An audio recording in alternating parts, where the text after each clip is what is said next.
আসসালামু আলাইকুম সম্মানিত কৃষক ভাইয়েরা, আপনারা যারা মিষ্টি কুমড়ার চাষ করেন তারা একটি সমস্যায় বেশি ভোগ করেন, সেটি হলো জালি হলুদ হয়ে যাওয়া এবং শুকিয়ে যাওয়া এবং ছত্রাকের কারণে পচে যাওয়া।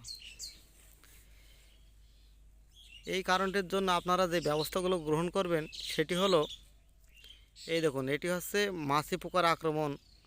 আপনি দেখতে পাচ্ছেন ফলের গায়ে ছোট একটি ছিদ্র, সেখান থেকে দেখুন রস বাইর হয়ে আস্তে আস্তে জালিটি শুকিয়ে হলুদ হয়ে যায়।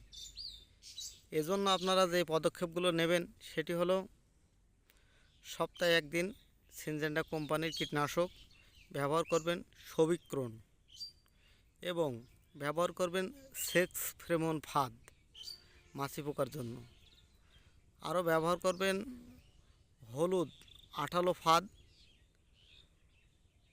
হলুদ আঠালো ফাদ মাছি পোকাকে আকৃষ্ট করে এবং আঠার মাধ্যমে লেপ্টে মেরে ফেলে।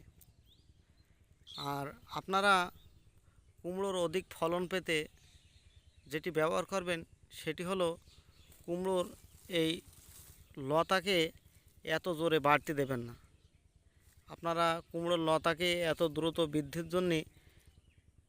বৃদ্ধি ঠেকাতে ব্যবহার করবেন সিনজেন্টা কোম্পানির ভার্টিম্যাক্স।